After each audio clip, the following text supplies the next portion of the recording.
तुम्बाड की कहानी शुरू होती है एक प्राचीन दंत कथा से। देवी ने पूरे ब्रह्मांड को जन्म दिया और उसके कई बच्चे हुए जो देवता बने, लेकिन उसका सबसे बड़ा बेटा हस्तर सबसे ज्यादा लालची निकला। उसने देवी का सोना चुरा लिया, लेकिन जब उसने अन्न पर भी कब्जा करने की कोशिश की तो बाकी देवताओं ने उसे श्रापित कर दिया।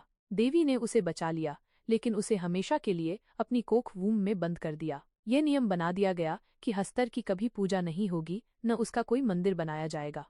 अंधेरा आसमान, तेज बारिश, मिट्टी से लथपथ रास्ते और महाराष्ट्र का एक वीरान सा गांव तुम्बाड। हर कोई इस गांव का नाम सुनते ही सिहर उठता था। लोग कहते थे कि यहाँ कुछ ऐसा छुपा है जो सिर्फ श्रापित आत्माओं और लालची इंसानों को अपनी ओर खींचता है। लेकिन इस जगह का सबसे बड़ा रहस्य था हस्तर, एक ऐसा देवता जिसकी कभी पूजा नहीं की जाती थी, जिसका कभी कोई मंदिर नहीं बनाया गया और जिसका नाम लेना भी पाप माना जाता था।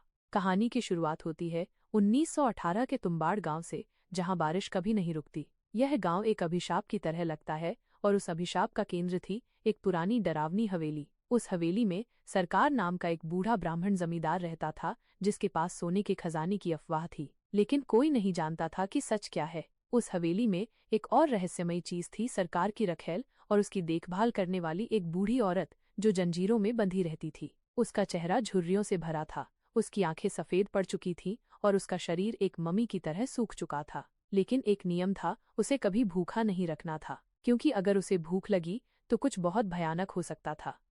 सरकार की मौत के बाद उसकी रखेल, जो विनायक और उसके छोटे भाई की माँ थी, गांव छोड़ने का फैसला करती है। लेकिन उससे पहले वो हवेली के उस रहस्य को जानना चाहती थी जो सरकार के खजाने से जुड़ा था। वो बूढ़ी औरत से पूछती है, लेकिन बूढ़ी औरत कुछ नहीं बताती। गुस्से में आकर वो उसे खाना देना बंद कर देती है। इसी बीच विनायक को खजाने का लालच सताने लगता है। वो हवेली के अंदर छुपे किसी रहस्य को महसूस कर सकता था, लेकिन उसकी माँ उसे बार बार मना करती थी। एक दिन जब वे गांव छोड़ने की तैयारी कर रहे होते हैं, तभी विनायक का छोटा भाई हवेली के खतरनाक कुएं से गिरकर मर जाता है। माँ ये सदमा बर्दाश्त नहीं कर पाती और जल्दबाजी में विनायक को लेकर पुणे चली जाती है, बिना ये जाने कि हवेली में वास्तव में क्या छुपा था।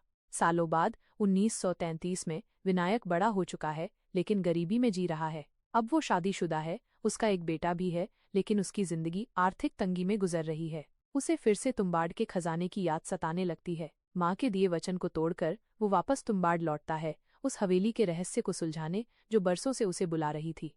जब वो हवेली में कदम रखता है तो पाता है कि बूढ़ी औरत अब भी जिंदा है, लेकिन अब वो पूरी तरह राक्षस बन चुकी थी।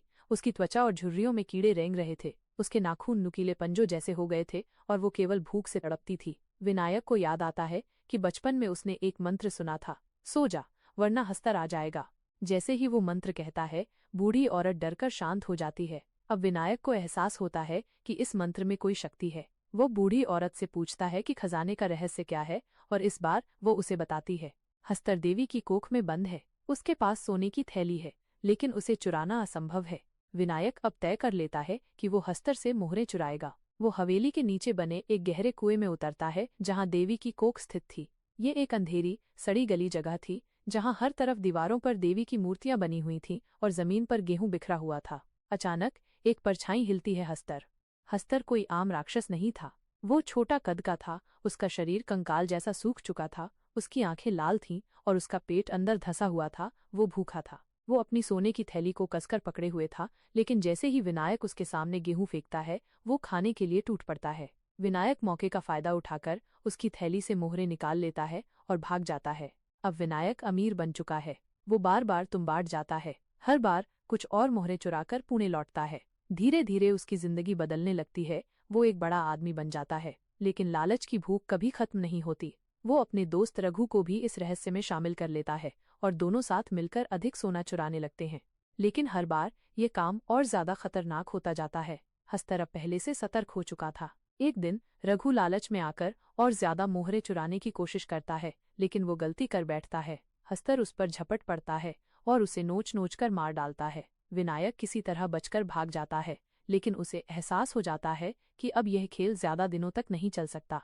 अब उसका बेटा बड़ा हो चुका था और उसे भी खजाने की भनक लग चुकी थी। बेटा अपने पिता से पूछता है कि तुम्बाड से सोना कैसे मिलता है। विनायक उसे अपने साथ लेकर जाता है, लेकिन जैसे ही बेटा देवी की कोख तक पहुंचता है, विनायक को एक भयानक एहसास होता है, मैं अपने बेटे को भी उसी लालच की आग में झोंक रहा हूं जिसमें मैं खुद जल चुका हूं।